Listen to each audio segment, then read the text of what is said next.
bola, nilalaro nila siya. Kaya ito na lang yung toy mo today. Tonight pala. Ito yung laruan mo. Ayan. Yung mga gusto nyo na laruan.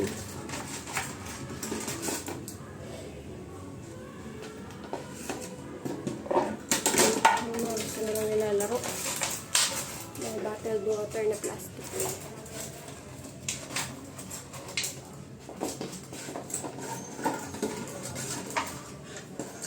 Battle.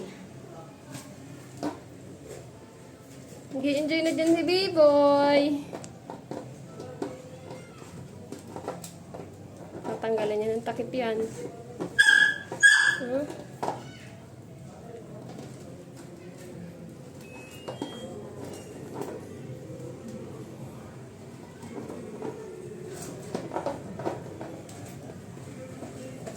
Bye-bye, B-Boy!